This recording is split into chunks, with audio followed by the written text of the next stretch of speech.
Hello and welcome. You're watching BWTV. Of the many challenges instituted by the pandemic, the move to digital technology is a significant one.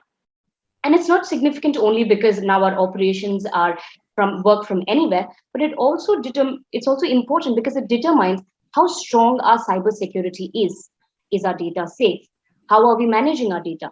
Do we know enough about what people are doing with our data, who has access to it, and so on and so forth. Now, if we contextualize this on a larger scale to a country's defense mechanism, to a country's national security, the concern is quite alarming. We've heard WhatsApp forwards, Pegasus report, and the draft data protection bill all in the news. But how do we contextualize this? How do we understand this better? And for that, we have with us an eminent expert on cyber attacks, cyber security, national security, Dr. Nishakant Ojha. Dr. Nishakant Ojha, as I said, is an expert in cyber aerospace securities, in national security issues. He commands an in-depth expertise in the core area of national security strategies and cyber policy. Now, he's an eminent faculty of the counterterrorism and cybersecurity for paramilitary forces and is currently working as the chief strategic officer and cyberspace security advisor at the Broadcast Engineering Consultants India Limited. Now, he's worked with the government before, with the Ministry of Communications, and continues to do so. So, we would be honored and we would be delighted to understand your perspective on what's happening. A very warm welcome to you. To begin with and set a context, can I ask you the state of cybersecurity in the country with the pandemic in force? We've heard so much on the news about, shadow pad and countries are our data grid, our power grids being affected, and there's a lot of chatter about that. So what is the state of our cybersecurity infrastructure in the country? Thank you, Jimmy. See, when we talk about the current stature or current position of India in the whole sphere of the cybersecurity, I would say that our position is not so much robust and so much not, you can say, strong enough to handle the attacks which are being done on us. Continuously, we are doing a lot of things. We are creating a lot of robust ecosystem. But post the pandemic, I would like to say that nearly 1.16 million cases of cyber attacks was reported in 2020, right, and which is near 3 times from 2019, and more than 20 times compared to 2016. So it's a big, if you see the big rise, big jump. Yes. And when we talk about these things, since we have moved this post-pandemic, we have already diverted and we are on the digital mode now. Everybody is on the digital. Now we are also committing on the digital instead of getting on the physical or virtually or in the person mode. So when we are talking about this, the digital India is very much vulnerable to these new age cyber attacks. Yeah. What I'm just trying to say. And you won't believe that even governments and economies are coming to terms with the normal and gearing up for the long-term impact of crisis, technology innovators, and many things. And when these things, innovations like AI, artificial intelligence, military, machine learning, we talk about IoT, and now we are talking about the quantum. So we are walking on a cutting sword edge. If you slip down, you are cut. Move down, you are cut. So when we talk about the ecosystem, let's talk about this. We have talked about the scenario which is going. Right. Every day we are getting around 50,000 cyber attacks in one day in India. And most attacks are basically from the North Korea, China, and our West Asian countries, and inside also. The main irony is we are basically victim of from our own people who are sitting and parked inside our own soil. So that's a big question which is there. Air India was compromised, national critical infrastructures was compromised, and things are, not so good. So we need to move into a rapid kind of an actions, and we need to make ourselves strong so we can sustain in this particular, you can say, changing dynamics which is going in the cyber security.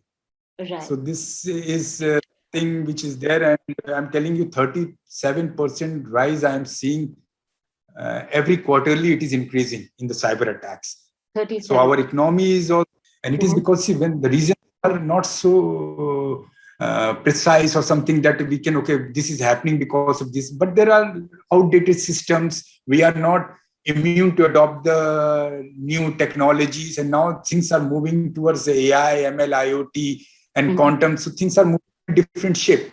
So it's a spread of digital adoption across public and private sector, and has left little no time for the proper development of the back-end cybersecurity infrastructure. We don't have so much robust cybersecurity infrastructure.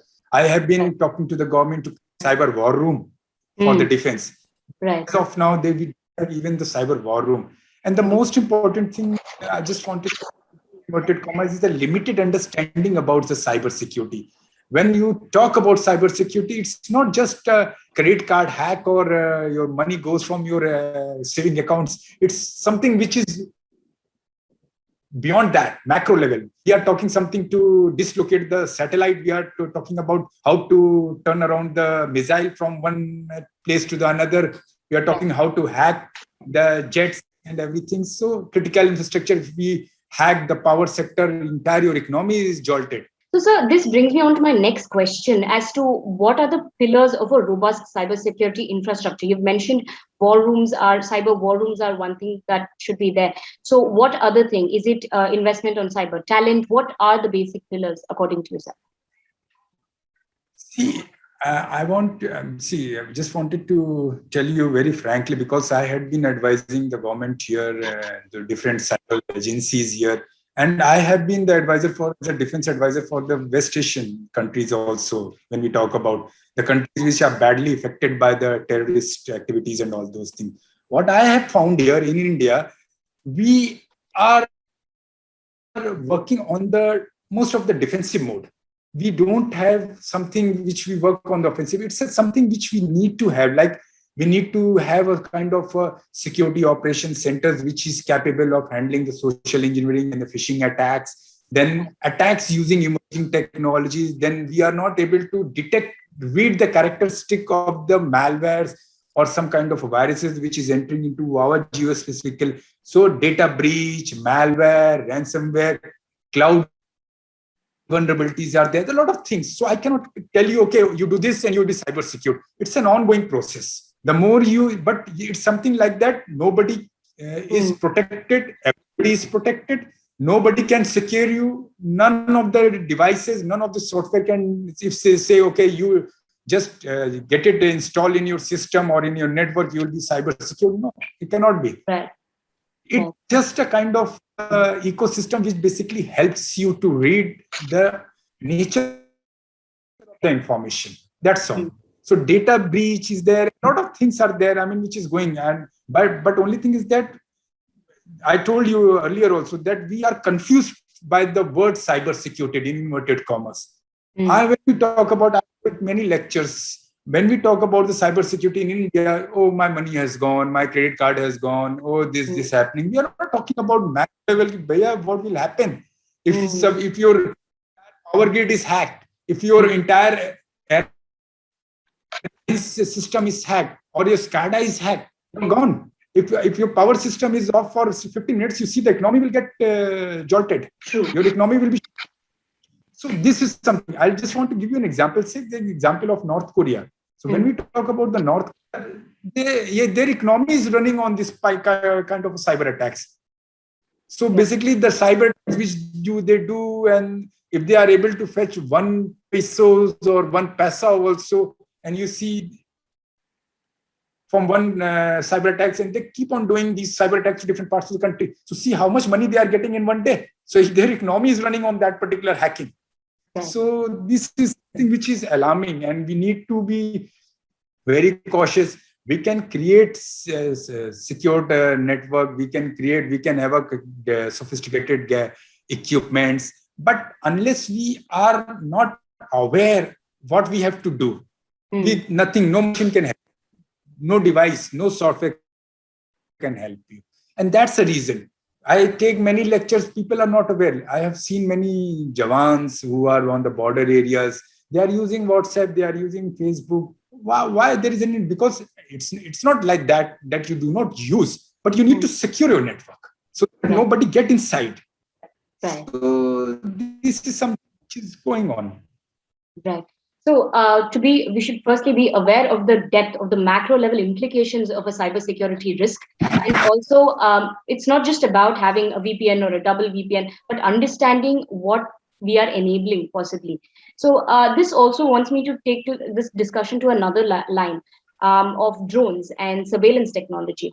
Now, you're working with the counter drone technology in the country, sir, and to give us a context, do tell us when it will be in function, in force, and how will it help us in our counterterrorism and cybersecurity, response? And the Janani, the entire definition of counter drones and everything. I'm very blunt person. So when I talk about, like, there was a time when cyber things came and everybody started talking about cybersecurity. Now one attack happened just a couple of months back. Now everybody's talking about counter drones, UAV, unmanned. See, but the only thing is that we are not clear what we have to do. So when we are talking about counter drones, or when we are talking about drones, when we are talking about cyber security, you should see what is the need. Like when we are talking about the contemporary and the emerging security challenges, particularly that these Chinese militaries, institutions in the Himalayas and the Pakistan's collusions, come proxy war, which is going on there. It's basically the two war a reality. So we need kind of initiative. So now I have given the presentation to many agencies. I've told, see, there will be no human war.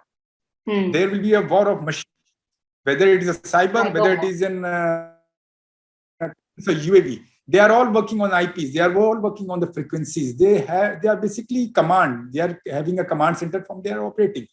So when we talk about drones in India, things are going on, and government is making a lot of efforts to promote startups in the defense sector, also under the Atmanirbhar mission to localize the production of these drones. But as of now, we have just awake.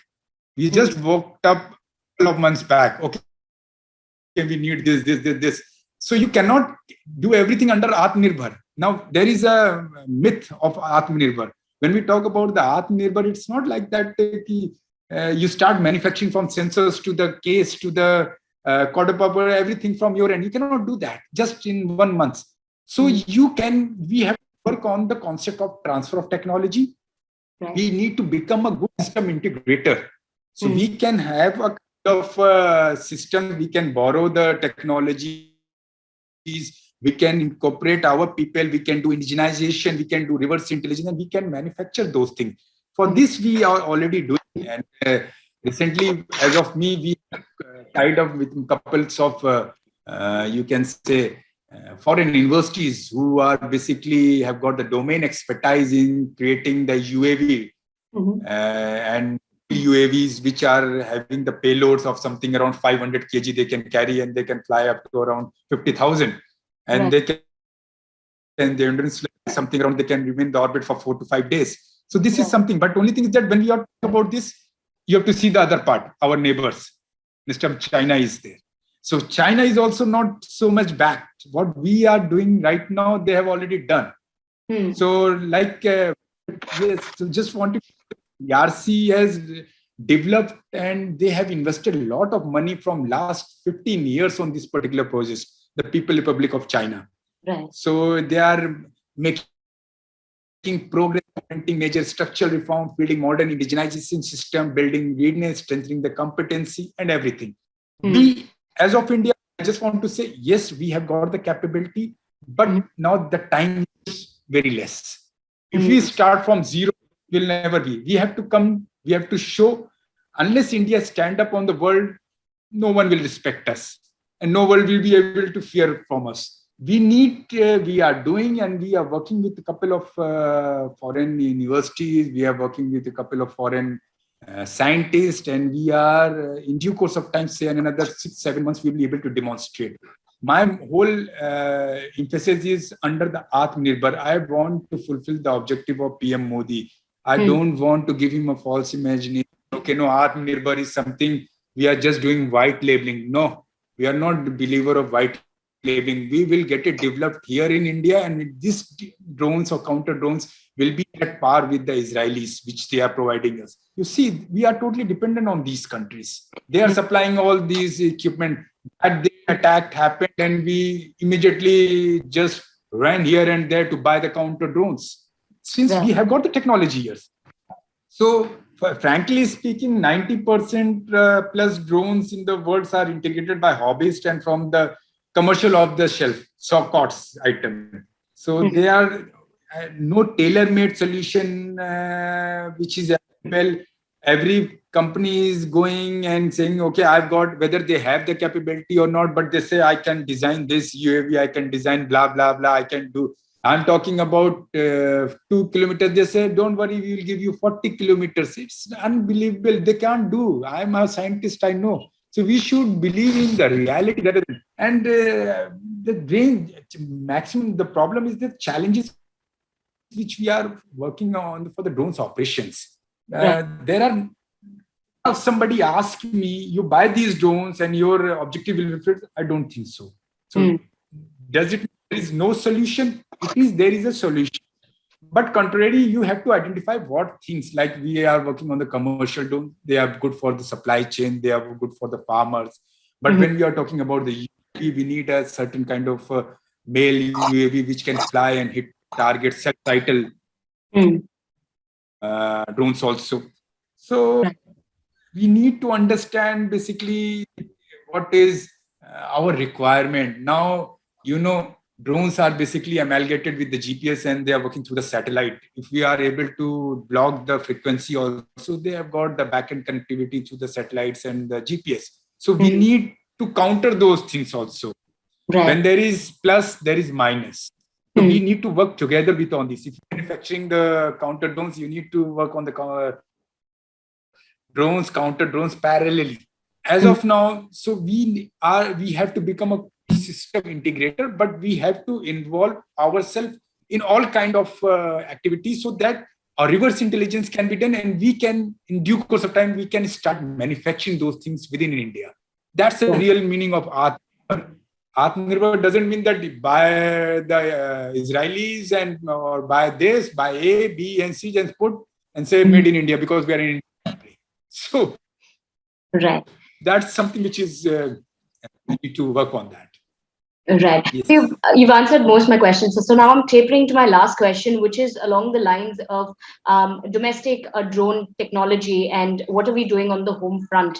And now the draft drone bill, which is supposed to be effective from the 5th of August, gives a very fertile climate for drone development, for manufacturing of parts in the country. So how do we take this momentum forward? That is one thing. And the other thing is, what are some of the trends in drone technology that you notice from a counter, terrorism and a, defense perspective that we can develop on further? See, regarding the commercial drones, let's talk about the commercial drones. Commercial drones, we don't have any problems. Commercial drones, we have the equipment we can design, we can assemble, and we can take it to the next level. And but the challenges which I have found as a scientist is that we have to work more on the frame of the drones, because see, the higher the drones fly and more payload he can take away with him, the more effective the drone is, whether it's a drone or whether it is a counter drones or UAV. We are talking about that. Okay. So we are also working on graphene, which basically is a kind of a chemical compositions, I would say, which will, if frame of the drones and UAV are manufactured by the graphene, the weight will reduce at least 500 times. So once the weight of the frame is reduced, the height of the drones will go much. And once it goes up, and it will be able to carry a lot of payloads with him. Payload doesn't mean also, suppose you want to send some supply to one place, the farmers want to send something, or you want to capture some kind of a thermal imaging from the for the crops, right, or for the fertile land. I'm talking about one aspect. So there is no problem. There was a couple of things which was going on, but by the intervention of our Prime Minister, things got resolved. It was commercial drones which were basically which will be working for the daily needs and for the supplies, for fulfilling the basic needs, were also affected due to the intervention of the Honorable Prime Minister. Everything is now clear. DGC has got the clear guidelines. They are working on that. Now, the biggest question, on the other hand, is we have to think more about the UAV and the counter drones, which basically protects our territory, border areas from the enemies, and basically to secure our orbit. Like DRDO has created 8 advanced technology centers in India across to carry out research activities. Then Atal Innovation Mission was there. Then IDEX has also come up. And you won't believe, Jani, that the procurement defense-related goods and services by the government for small and micro enterprises, MSCs, has increased through by 2.2% of INR 9.293 crores in financial year 21 from 9090 crores in financial year 20. So it's a kind of a good thrust which is going on. So China and contemporary, we should not be very happy about that, because China Ministry of Finance said, come up with the figure that in 2019, the defense budget was $177 billion. However, it has increased substantially in the, you can say, in another year time. So it's a tug of war which is going between them. So we should not be very, relaxed, because our big brothers are there, our enemy countries are there, they are all watching us, and we have to, and I told you very to put it in inverted commas, the third world war will be of the digital war. It will be of the machine war, no human war. Things are there, and then, things, because when I talk about the technology, we are working on the multi-sensor data integration. We are working on the drones which can jam the frequency in the orbit, and then we can operate through the command and control center. We can have a kind of miniature counter drones or things which can go and kill the target, destroy it. Small, miniature, 200 grams, 500 grams, something like that, which carries explosive. So a lot of things are there, but only thing is that we need to be very clear what basically and how to proceed in these particular things. Government is there, startups are there, researchers are there, but we need to create a kind of an ecosystem, because the result which is likely to come, it is coming up to us. Right. So that's the reason we need to act very fast in a very effective and efficient way, so that our prime objective is met, and we can show the world, okay, yeah, we are with this UAV and counter drones, which you are talking about. In the year 2021 and 22, in Indian Army, we have 6 theaters. So there will be a massive requirement of around 3,000 drones / counter drones in just 1 year. So this figure I'm giving you from my research and what we have seen. So I know in the viewers and the respective stakeholders who will be watching this video, startups, innovators, they can at least think how this sector is growing. Potential, and INR 11,000 crores is predicted figure which I have found, including 14,000 crores for the agriculture and 11,000 crores for the defense and homeland security, 4,000 crores for rural and urban development, and similar like that. Right. So as there is immense potential in the drone technology going forward, it's also key to understand that cybersecurity as a word is a broader term than just perhaps card fraud or what is happening to individuals on a daily basis. Because they are basically the soul of each other. When we are talking about counter drones, it's your arm. When you are talking about cybersecurity, it's your brain and heart. Because drones and UAV also work on the command center. They also work on the IP MAC. Okay. So if I have to control the IP MAC of a drone or counter drones, I can hack, I can do anything. I can throw it and send it to your office also, coming to here. So this is something, it goes side by side. We cannot isolate. So we should be strong on both the portion. means cyber and your hardware, the counter drones and UAV and explosives, everything. As you put it, the brain and the arm side of it. So thank you so much, Dr. Ojha. Thank you for talking to us today. And we hope our readers take away something, our viewers take away something, and the important stakeholders also watch this conversation and inspire action. So thank you so much for joining us.